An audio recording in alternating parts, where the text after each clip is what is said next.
नमस्कार. आपल्या सर्वांचं स्वागत आहे आज आपल्या चॅनलमध्ये किस्से कहानियाँ विथ भिंगारे आर्ट्समध्ये. किस्से कहानियाँ विद भिंगारे आर्ट. जिल्हा परिषद निवडणुका 2026 मध्ये आज आपण भेटणार आहोत नेवरगाव गटातील उमेदवार सौ वैशाली सुहास सोनवणे, ज्या की डॉक्टर आहेत, आणि त्यांचे पती तसेच मार्गदर्शक डॉक्टर सुहास सोनवणे यांना. तर नमस्कार डॉक्टर साहेब. नमस्कार, जय महाराष्ट्र. तुमचं खूप खूप स्वागत आहे. आज आपल्या या मुलाखतीमध्ये आपण मी काही तुम्हाला प्रश्न विचारणार आहेत आपल्या या जिल्हा परिषद निवडणुकीसंदर्भात. तर डॉक्टर साहेब, सर्वात पहिले माझा असा प्रश्न आहे तुम्हाला की तुम्ही जिल्हा परिषद निवडणूक जी आहे नेवरगाव गटातील तो तुम्ही लढवतायत. तर यामध्ये सर्वप्रथम हा जो काही गट आहे या गटात तुम्ही निवडणूक लढवण्याचा निर्णय घेतला आहे, परंतु तुम्ही तसं बघितलं तर तुम्ही स्वतः एक चांगले डॉक्टर आहात. तुमच्या पत्नी ह्यासुद्धा डॉक्टर आहेत आणि गंगापूर शहरात एक पद्मावती हॉस्पिटल नावाने तुमचा एक चांगला दवाखाना आहे. चांगल्या पद्धतीने तुम्ही रुग्णाची सेवाही करतायत. तर असा तुम्ही निवडणूक लढवण्याचा, तेही जिल्हा परिषद निवडणूक लढवण्याचा निर्णय घेतला आणि नेवरगाव गटाला पसंती दिली, यामागचं काय कारण आहे, काय सांगाल? सर, सर्वप्रथम आपल्याला घटनेनं किंवा लोकशाहीने जो अधिकार मतदान करण्याचा दिलेला आहे, बरोबर. त्याचप्रमाणे प्रत्येकाला निवडणूक लढण्याचा बी अधिकार दिलेला आहे.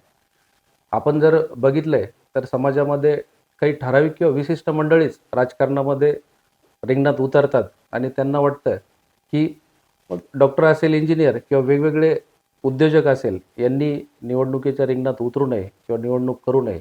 तर हा एक जी प्रथा आहे, तर ही कुठेतरी आपल्याला एक समाजाच्या विकासाच्या हिशोबाने किंवा माझ्या नेवरगाव गटाच्या हिशोबाने, म्हणजे विकासाच्या हिशोबाने याचा कुठेतरी आपल्याला व्याख्या बदलावं लागणार आहे. कारण राजकारणामध्ये आज एक सुशिक्षित नेतृत्वांची फार गरज आहे. बरोबर. आणि दुसरी गोष्ट, गेली 13 वर्षापासून आम्ही दोन्ही दाम्पत्य तर हे रुग्णसेवेत असल्यामुळे आम्हाला एक सामाजिक कार्यामध्ये आवड आहे आणि त्या अनुषंगाने आम्ही ही निवडणूक लढवण्याचा एक निर्णय घेतलेला आहे. आणि दुसरं सांगायला गेलं तर माझं मूळचं गाव हे मुद्देश्वरगाव असून त्या गावाच्या ज्या अडीअडचणी आहे, तर आपण कुठेतरी एखाद्या पदावर जर असेल तरच या पदाच्या माध्यमातून आपण शेतकऱ्यांच्या, कष्टकऱ्यांच्या अडचणी आपण दूर करू शकतो. बरोबर. ह्या अनुषंगाने ह्या निवडणुकीच्या रिंगणामध्ये उतरवण्याचं मी आणि माझी पत्नी डॉक्टर सौ वैशाली सुहास सोनवणे आम्ही हा निर्णय घेतलेला आहे. नक्कीच खूप चांगला निर्णय तुम्ही घेतला आहे आणि खूप चांगल्या पद्धतीने तुम्ही सांगितलं की हा निवडणूक तुम्ही का लढवताय. दुसरा प्रश्न असा आहे डॉक्टर साहेब की मला असं विचारायचं की ही निवडणूक तुम्ही लढवताय, तर ही निवडणूक लढवण्यामागं तुम्हाला कुणाची प्रेरणा होती, कुणाचं मार्गदर्शन लाभलं आणि कुणाची खंबीर साथ मिळाली, असं कोण आहे की ज्यांच्यामुळे तुम्ही ही निवडणूक चांगल्या पद्धतीने लढताय, काय सांगाल? सर्वप्रथम मी आपणास एक सांगू इच्छितो की नेवरगाव गटातील जी मायबाप जनता आहे, त्याचप्रमाणे माझे वडील आणि माझी पत्नी यांची मला खंबीरपणे साथ आहे आणि त्यामुळेच मी हा निवडणूक लढवण्याचा निर्णय घेतलेला आहे. नक्कीच. म्हणजे खरं म्हणजे बरीचशी लोक आता म्हणतात की आम्हाला यांची साथ लाभली, या नेत्याची लाभली, त्या नेत्याची लाभली. नक्कीच तुम्हालाही लाभली असेल, परंतु जनता हीच जनार्दन आहे हे तुम्ही तुमच्या बरोबर. शब्दातून दाखवून दिलं आहे. तर पुढचा प्रश्न माझा असा आहे की तुम्ही आजपर्यंत तुमची जी राजकीय कारकीर्द राहिली किंवा सामाजिक तुमचं जे जीवन राहिलं, या काळामध्ये, इथून मागच्या काळामध्ये तुम्ही कुठली अशी सामाजिक कामं केली आणि राजकीय क्षेत्रात कुठली कामं आपण केलीत, काय सांगाल त्याबद्दल? सर, मी 2021ला एक भव्य असा शेतकरी मेळावा भरवला होता की ज्यामध्ये आपण हवामान अभ्यासक सन्माननीय पंजाबराव डक साहेब यांना त्यावेळेस आमंत्रित केलं होतं. आणि जवळपास 3 ते 4 हजार शेतकरी एक मुद्देश्वरगाव छोट्याशा माझ्या गावामध्ये जमा केले होते. त्याच्या माध्यमातून मग कृषी प्रदर्शन असेल, शेतकऱ्यांची शेतातील माती परीक्षण असेल, तर हे अनेक जे उपक्रम मी त्या माध्यमातून राबवले. अच्छा. आणि त्यानंतर गेली जवळपास 7 ते 8 वर्षापासून मुद्देश्वरगावमध्ये वेगवेगळ्या महापुरुषांच्या जयंत्या साजऱ्या करण्याचं काम या ठिकाणी माझ्या माध्यमातून झालेलं आहे.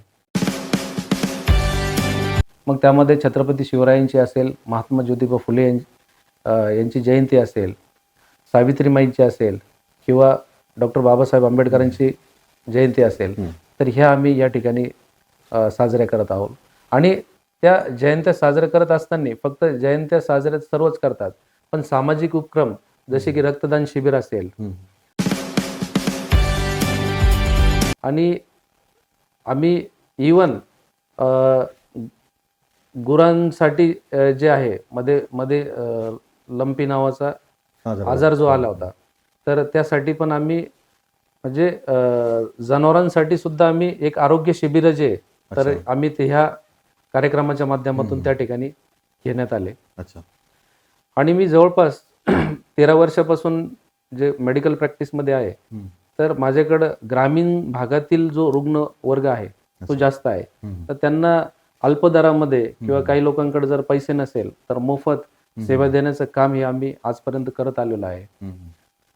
ज्यावेळेस करोना महामारी आली तर त्यामध्ये हजारो रुग्णांना वाचवण्याचं काम आम्ही आमच्या पद्मावती हॉस्पिटलच्या माध्यमातून केलेलं आहे. अजून सांगायला गेलं तर आषाढी पायी वारी जी असते, दिंडीमध्ये जाणाऱ्या मंडळींना आम्ही मोफत आरोग्य सेवा व मोफत औषधं वाटण्याचं काम केलेलं आहे. मग ती नाथषष्ठी पैठणची असू द्या, मग प्रत्येक गावामध्ये वेगवेगळे आरोग्य शिबिरं घेण्याचं काम आम्ही दोन्ही दाम्पत्यांनी केलेलं आहे. त्यामुळे आम्हाला निश्चितच सामाजिक भान आहे आणि एक समाजसेवा करण्याचे आमच्यामध्ये एक ताकद आहे. आणि मी ज्या पक्षाचं काम करतोय त्या पक्षामध्ये वंदनीय बाळासाहेब ठाकरे साहेब यांनी सांगितलेलं आहे की 80% तुम्ही समाजकारण करा, 20% राजकारण करा. मी अशी माहिती पण ऐकली डॉक्टर साहेब की तुम्ही काही मुलांना दत्तक घेतलंय, तर काय सांगाल त्याबद्दल? सर, माझं शिक्षण जे आहे, तर मी हे ग्रामीण भागातून आलेलो विद्यार्थी आहे. माझं शालेय शिक्षण जे आहे तर ते वाहेगाव येथे सेंट मेरी शाळेत झालंय. आणि मी ज्यावेळेस वैद्यकीय शिक्षण घेतलंय तर त्यावेळेस मी बघितलंय की एसटी समाजाची जी मुलं असतात, म्हणजे भिल समाजाची, तर हे मुलं 8वी 10वी किंवा 12वी पर्यंत जास्तीत जास्त शिक्षण घेतात. म्हणजे 12वी पण खूप झाली आणि ते नंतर कुठेतरी रोजंदारी वगैरे शिक्षण सोडतात. तर मला ती कुठेतरी एक तळमळ होती. कारण ज्यावेळेस नीट सारख्या वगैरे एक्झाम होतात तर त्यामध्ये ह्या मुलांनी आपल्या एखाद्या विद्यार्थ्यांनी जर 100 मार्क्स घेतले किंवा 90-95 घेतले तर हे मुलं 50-60 मार्कापर्यंत जरी गेले तर एक डॉक्टर, इंजिनियर किंवा एखादे अधिकारी घडू शकतात. तर ही एक संकल्पना माझ्या डोक्यात होती आणि त्यामुळं आपण यांना काय मदत करता येईल, तर त्या हिशोबाने मी एक निर्णय घेतला की दरवर्षी मुद्देश वाडगावचे काही ठराविक जे हुशार विद्यार्थी असतील की 7वी नंतर 8वीला जातात तर ते 12वी पर्यंत त्यांचं शिक्षणाचा पूर्ण खर्च आपण उचलत आलेलो आहे गेली 3 ते 4 वर्षापासून. नक्कीच डॉक्टर साहेब, तुम्ही आत्ताच सांगितल्याप्रमाणे खूप चांगल्या पद्धतीचं एक काम तुम्ही केलंय की मुलांना दत्तक घेतलंय, एसटी समाजाच्या मुलांना दत्तक घेतलं. त्याचबरोबर तुम्ही सांगितलं की तुम्ही अनेक महापुरुषांच्या जयंत्या साजऱ्या केल्यात, अनेक आरोग्य शिबिरे घेतली आणि शेतकरी मेळावे पण घेतलेत. नक्कीच या कौतुकास्पद गोष्टी आहेत आणि सामाजिक जाण आणि भान असलेले तुम्ही एक नेतृत्व या ठिकाणी आम्हाला दिसतंय. मला अजून तुम्हाला असा प्रश्न विचारायचा आहे की तुम्ही आज जिल्हा परिषद सारखी एक निवडणुकीला सामोरे जात आहे, तर या निवडणुकीला सामोरे जाताना आपला जो या अगोदरचा राजकीय अनुभव काय आहे याबद्दल काय सांगाल? मी गेली 4 वर्षापासून मुद्देश वाडगाव येथील सोसायटीचे इलेक्शन असतील, ग्रामपंचायत असतील आणि कृषी उत्पन्न बाजार समिती गंगापूरचं जे इलेक्शन आहे, हा मला त्यामागचा दांडगा अनुभव आहे. त्याचप्रमाणे मी मागे लोकसभेला असेल किंवा विधानसभेला असेल, हा पण गाव तसेच सर्कलचं नियोजन माझ्याकडे घेऊन जे सर्वाधिक लीड देण्याचं काम मी माझ्या नेवरगाव सर्कल मधून पक्षासाठी केलेलं आहे. तर निश्चितच त्यामुळे मला आता येणाऱ्या ज्या या होऊ घातलेल्या जिल्हा परिषद निवडणुकीमध्ये मला त्याचा कोणताही एक फिअर नाहीये किंवा भीती नाहीये.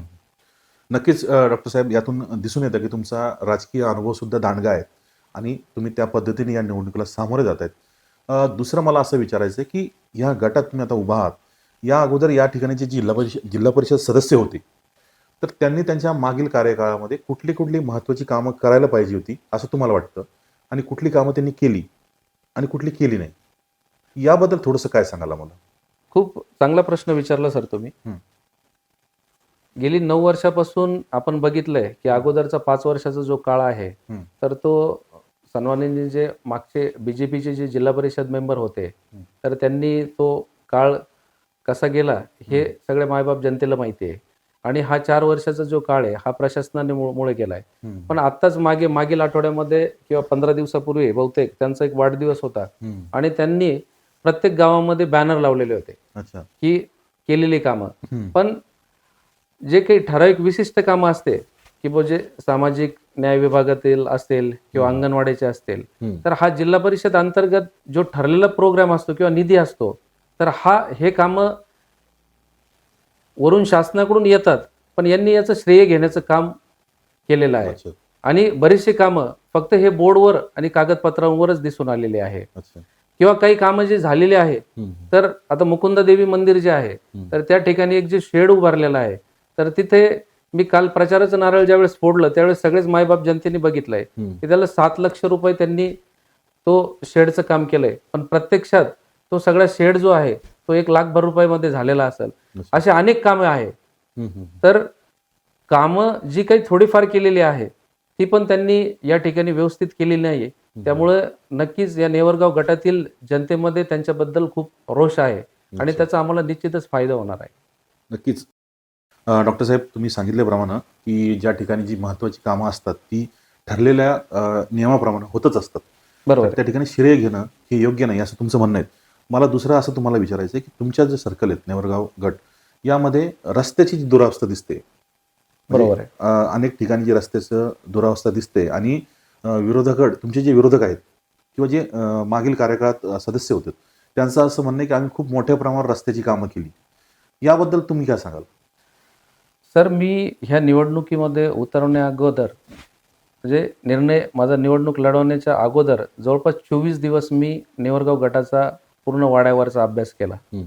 मी स्वतः फिरलो, सगळ्या लोकांच्या समस्या जाणून घेतल्या.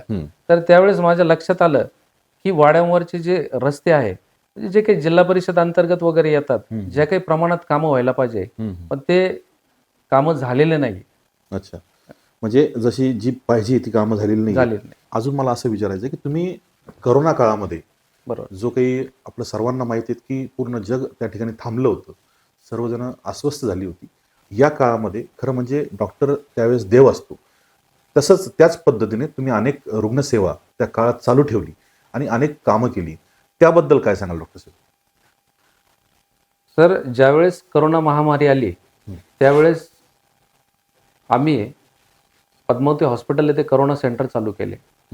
आणि त्यावेळेस मी ज्यावेळेस बघितलंय की आपल्या इकडे ज्यावेळेस रुग्णांचं प्रमाण वाढू लागलं त्यावेळेस शहराच्या दवाखान्यांमध्ये संभाजीनगरच्या हॉस्पिटलमध्ये काही रुग्णांना बेड भेटत नव्हते.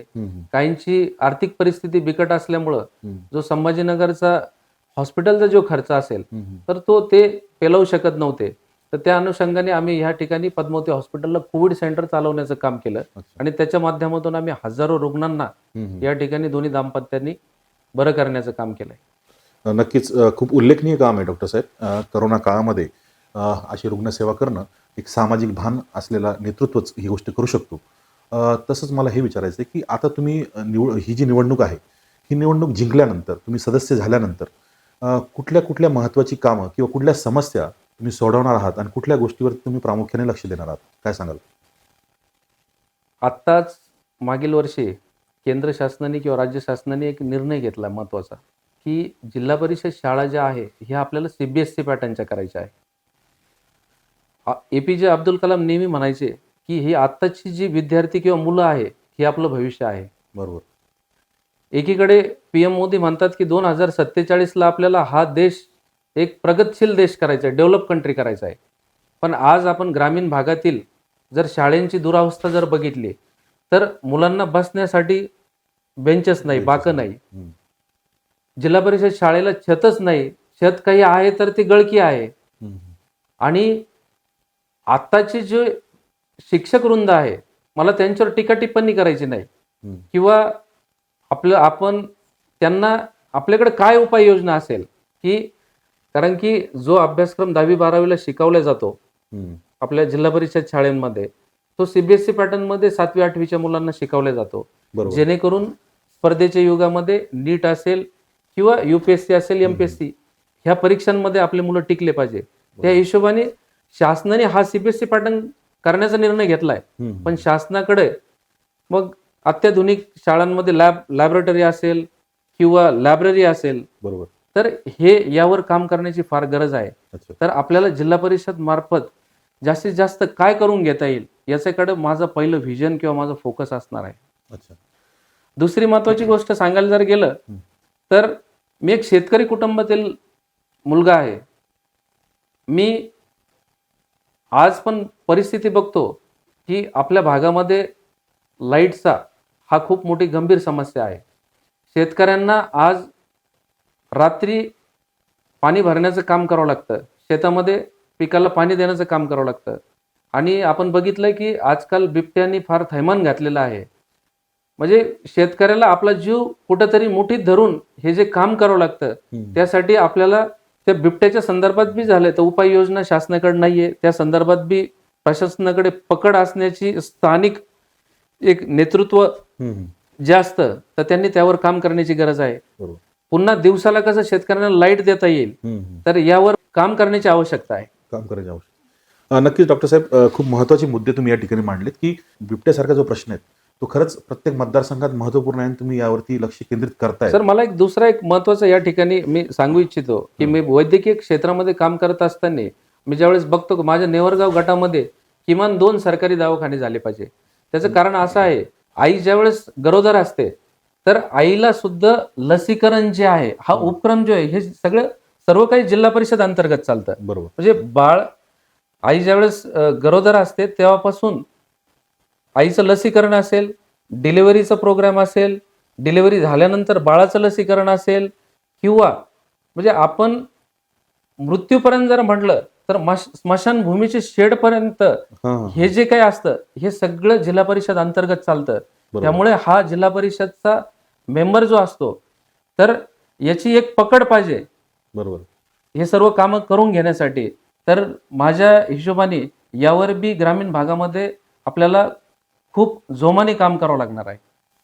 नक्कीच डॉक्टर साहेब, तुम्ही सांगितलं की कुठल्या प्रकारची कामं जिल्हा परिषद अंतर्गत येतात आणि खूप चांगल्या पद्धतीने तुम्ही सांगितलं की जन्मापासून मृत्यूपर्यंतचा हा जो काही प्रवास आहे याच्यामध्ये जिल्हा परिषद सदस्य हा जबाबदार असतो. नक्कीच तुम्ही या जबाबदारीची जाणीव तुम्हाला आहे, ही खूप महत्त्वाची गोष्ट आहे. अनेक जिल्हा परिषद सदस्य होतात परंतु त्यांना या गोष्टीची जाणीव नसते. मला पुढे असं तुम्हाला विचारायचं आहे की ही तुम्ही काही निवडणूक लढवतायत, या निवडणुकीमध्ये तुमच्यासमोर अनेक विरोधक उमेदवार आहेत, अनेक पक्षाचे आहेत. तर या सर्वांपैकी तुमच्यामधलं काय वेगळेपण आहे जे की लोकांना अपील होणार आहेत आणि लोक तुम्हाला मतदान का करतील, या मागचा तुमचा काय विचार आहेत, काय सांगाल? मला सर्वात महत्त्वाचा मुद्दा सांगायचा आहे की माझ्या नेवरगाव गटामध्ये आता सध्या होऊ घातलेल्या निवडणुकीमध्ये एक BJP कॅन्डिडेट आहे, एक शिवसेना शिंदे गटाचा कॅन्डिडेट आहे आणि एक राष्ट्रवादी घड्याळ या चिन्हावर लढणारा कॅन्डिडेट आहे. बरोबर. आपण जर बारकाईनं जर अभ्यास केला तर ज्यावेळेस ही लोकसभा असेल, विधानसभा असेल, त्यावेळेस युती केल्या जाते. बरोबर. आणि ज्यावेळेस कार्यकर्त्यांची निवडणूक असते त्यावेळेस हे सत्तेतलेच तिन्ही पक्ष आहे. आपण आज राज्यात जर बघितलं तर सत्तेतले तिन्ही पक्ष एकमेकांच्या विरोधात लढायचंय, तिन्हीपैकी एकाने निवडून यायचंय, आपली पोळी भाजून घ्यायची आणि नंतर पुन्हा 5 वर्ष वाया घालायचे आणि आपली घडी कशी बसवता येईल याकडे त्यांचा फोकस असतो. नक्कीच नक्की खूप. आणि आमचा जो पक्ष आहे, म्हणजे मी सध्या शिवसेना उद्धव बाळासाहेब ठाकरे या गटाकडून जो लढत आहे, तर आमची खूप मोठी ताकद आहे. आमच्या सोबत वंचित बहुजन आघाडी पण आहे आणि माझ्या नेवरगाव गटामध्ये श्री कृष्णभाऊ डोणगावकर, त्याचप्रमाणे विरोधी पक्षनेते अंबादासजी दानवे साहेब, त्याचप्रमाणे काँग्रेसचे किरण पाटील डोणगावकर, त्याचप्रमाणे वंचितचे जितेंद्र भाऊ शिरसाट असेल, तर हे अनेक नेते मंडळी माझ्या सोबत असल्यामुळं एक वेगळी ताकद या गटामध्ये आमच्या बाजूने आहे. त्यामुळं मी निश्चितच तुम्हाला खात्री देतोय की ही निवडणूक आजच आम्ही जिंकलेलो आहे. नक्कीच डॉक्टर साहेब, तुम्ही खूप महत्त्वाच्या मुद्द्याला हात घातला की जे तुम्ही सांगितलं की जे काही सध्याला जे राजकीय वारं चाललंय की तुम्ही सांगितलं की सत्ताधारीच एकमेकांच्या विरोधात उभे आहेत, जेणेकरून दुसऱ्या पक्षाला संधी मिळू नये यासाठी आपसात लढून आपणच निवडून यायचं आणि आपण सत्तेची पोळी भाजायची, असं तुम्ही सांगितलं. नक्कीच यात काही ना काही या ठिकाणी वाव आहे शंकेला. दुसरं मला असं विचारायचं आहे, आता इथून पुढे हा जो तुमचा राजकीय प्रवास आहे याच्यामध्ये तुमच्या सौभाग्यवती ज्या आहेत डॉक्टर वैशाली सोनवणे ह्या आता पुढे सदस्य होणार आहेत. तर त्या सदस्य झाल्यानंतर तुम्ही ते काम त्यांच्याकडनं कशा पद्धतीने करून घेणार, काय सांगाल त्याबद्दल? सर, माझ्याकडे 5 वर्षाचा पूर्ण व्हिजन ठरलेला आहे.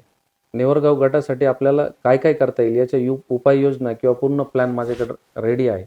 मी आत्ताच आपल्याला प्रामुख्याने जे काही मुद्दे सांगितले, मग ते शाळेच्या संदर्भात असेल, आरोग्याच्या असेल, शेतकऱ्यांच्या समस्या असेल, सिंचनाच्या असतील.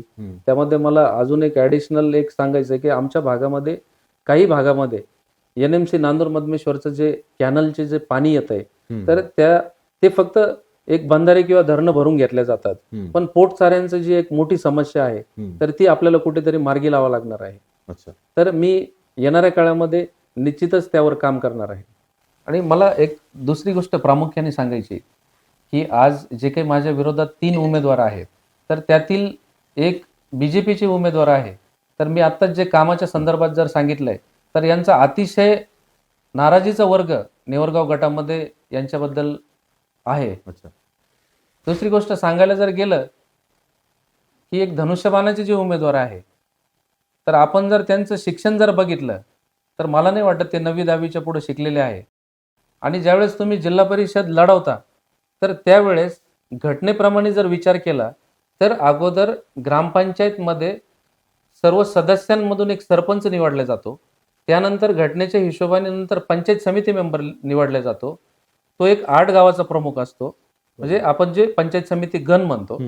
आणि एक 15 गावा मिळून एक जिल्हा परिषद गटाचा एक सदस्य निवडला जातो. बरोबर. म्हणजे त्यामुळं ह्या पूर्ण 15 ते 18 गावांची जबाबदारी जी असते ही जिल्हा परिषद मेंबरची असते.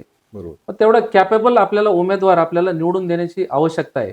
कारण आपण जर त्या ठिकाणी बघितलं, तर एक UPSC MPSCच्या माध्यमातून त्या ठिकाणी अधिकारी काम करून घेत असतात. बरोबर. जर तुमचे इकडे शिक्षणाचेच वांदे असेल, तर तुमची त्या प्रशासनावर पकड कशी असणार, बरोबर. ही एक मोठा माझ्या समोर एक गंभीर प्रश्न होता.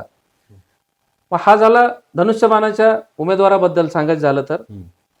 आणि तिसरी गोष्ट, जे काही राष्ट्रवादीकडून आता स्वतःला एक शेतकरी नेते म्हणून ओळख निर्माण करताय, म्हणजे जनता नाही करत, पण ते स्वतः रिप्रेझेंट करायचं काम करताय किंवा सांगण्याचं काम करताय. तर त्यांची नेवरगाव गटामध्ये 1 गुंठा पण जमीन नाहीये. आणि मला नाही वाटत का त्यांना म्हणजे शेतामधला काही अनुभव असेल. तर त्यामुळं एखादी काही जे पद असतं, पदवी असते, तर ही आपल्याला जनतेने द्यायची असते. आपण आपल्याला स्वतःला तो काही ब्रँड म्हणून घेऊन तो नागरिकांमध्ये मिरवायचा नसतो. या ठिकाणी मला एवढंच सांगायचं आहे की ह्या तिन्ही उमेदवारांपेक्षा माझी जी काही वेगळी ओळख आहे, माझं जे मागचं काही मी जे काही सामाजिक कार्य सांगितलंय किंवा राजकारणामधली जी काही वाटचाल सांगितली, आणि माझ्यापर्यंत आतापर्यंत मी कोणताही प्रकारचा काही भ्रष्टाचार असेल किंवा वेगवेगळ्या कुठल्याही कारणाने, म्हणजे एक व्हाईट कॉलर जे म्हणतो आपण, तर तो कॅन्डिडेट मी आहे. त्यामुळे निश्चितच मायबाप जनता मला यावेळेस साथ देणार आहे. नक्कीच डॉक्टर साहेब, तुम्ही सांगितल्याप्रमाणे की तुम्ही तुमचं वेगळेपण कसं आहे या निवडणुकीमध्ये तुम्ही ते सांगून दिलंय की शैक्षणिक दृष्ट्या सुद्धा तुम्ही बाकी उमेदवारापेक्षा पुढचे आहात. आणि त्यासोबतच इतरही तुमचे सामाजिक राजकीय अनुभव जे आहेत त्यामध्ये सुद्धा तुम्ही उजवे आहात. आणि इतर सगळ्या गोष्टी तुम्ही सांगितल्या की शेतकरी कुटुंबातले तुम्ही आहात. तुम्हाला गाडा जो आहे तो कसा चालतो, कशा पद्धतीने त्या गोष्टी चालवल्या जातात याचा चांगला अनुभव आहे. आणि आरोग्य सेवेचाही तुम्हाला दांडगा अनुभव आहे. त्यामुळं ह्या सगळ्या गोष्टी तुम्ही त्यामध्ये कशा प्रकारे चांगलं काम करू शकता हे तुम्ही आम्हाला सांगितलं. तसंच तुमचा पुढील भविष्यामधील जो काही अजेंडा असणार आहेत किंवा तुमच्या पक्षाचा जो काही अजेंडा असणार आहे, मला ती विचारायचं तुम्हाला की तुम्ही आता उद्धव बाळासाहेब ठाकरे या पक्षाकडनं उमेदवारी घेतलेली आहे, त्यांच्याकडनं तुम्ही लढतायत. तसं बघितलं तर महाराष्ट्रामध्ये हा पक्ष सत्तेत नाही आहे, हा विरोधकाच्या भूमिकेत आहे. तर तुम्ही यात निवडून आल्यानंतर त्या ठिकाणी निधी आणण्यासाठी किंवा इतर काही कामासाठी तुम्हाला थोडंसं अडचणीचा सामना करावा लागेल. तर याबद्दल तुम्ही त्या निधी आणण्यासाठी कसा प्रयत्न करणार, काय सांगाल? सर, निसर्गाचा एक नियम आहे की ऊन पडलं की सावली पडते, बरोबर, रात्र आणि अंधार असते. आपण मागचा जर इतिहास बघितला तर एकेकाळी ज्यावेळेस काँग्रेस पक्षाची ज्यावेळेस सत्ता होती, त्यावेळेस एकेकाळी बीजेपीचे फक्त 2 खासदार होते, आज बरोबर. 400 खासदार आहे. बरोबर. मला आपल्याला या माध्यमातून एकच सांगायचं आहे की आपण आत्ताच महानगरपालिकेचे जे इलेक्शन्स असतील, नगरपालिकेचे इलेक्शन असतील, बरोबर. हा प्रत्येकाच्या आयुष्यामध्ये जसा चढ उतारीचा काळ असतो तसाच राजकारणामध्ये किंवा पक्षामध्ये पण तसाच असतो. आणि कुठेतरी एक चांगली वाटचाल ह्या पक्षामध्ये आपल्याला दिसून येत आहे. बरोबर. कारण बीजेपी ना आपण आतापर्यंत बघितलेलं आहे की आतापर्यंत एक वेगवेगळ्या नेत्यांना कसं टार्गेट करता येईल, मग त्यांचे भ्रष्टाचार कसे काढता येईल, वेगवेगळे आरोप प्रत्यारोप कसे करता येईल, जेलमध्ये कसं पाठवता येईल, अनेक प्रकारचे आरोप प्रत्यारोप करून त्याला कसं राजकारणातून बाहेर फेकायचं काम या बीजेपी शासनाने केलेलं आहे. पण छत्रपती शिवरायांच्या या महाराष्ट्रामध्ये छत्रपती शिवरायांनी 18 पगड जातींना घेऊन जे स्वराज्य निर्माण केलं, हा महाविकास आघाडी आणि वंचित बहुजन आघाडीमध्ये पण आपल्याला सर्व 18 पगड जातीला धरून चालणारा हा पक्ष आहे. आणि बीजेपी जर सांगायला गेलं तर यांनी फार जातीपातीचं राजकारण केलेलं आहे. ते आपली स्वतःची पोळी भाजून घेण्याचं काम या माध्यमातून करत आहे. तर त्यामुळं निश्चितच इथून पुढे शिवसेना, उद्धव बाळासाहेब ठाकरे व वंचित बहुजन आघाडीचे आजचे दिन येण्याचा काळ मागच्या महानगरपालिकेपासून सुरू झालेला आहे आणि इथून पुढेही चांगला असणार आहे.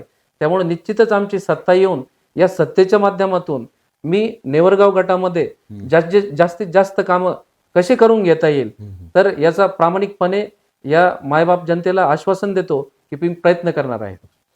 डॉक्टर साहेब, तुम्ही खूप चांगल्या पद्धतीने सांगितलं की तुमचा कशा प्रकारे तुम्ही काम करणार आहात. डॉक्टर साहेब, या निवडणुकीमध्ये तुम्ही चांगल्या पद्धतीने प्रचार करतायत, वेगवेगळ्या गावामध्ये तुम्ही फिरतायत आणि प्रचार करतायत. विरोधक सुद्धा प्रचार त्याच जोमाने करतायत, तुम्ही सुद्धा चांगल्या पद्धतीने प्रचार करतायत. मला हे विचारायचं आहे की हा प्रचार करत असताना जे काही मतदार आहेत त्या मतदारांचा तुम्हाला कसा प्रतिसाद लाभलाय, काय सांगाल त्याबद्दल? सर, आता ही जी लढाई आहे ही धनशक्ती विरुद्ध जनशक्तीची लढाई आहे.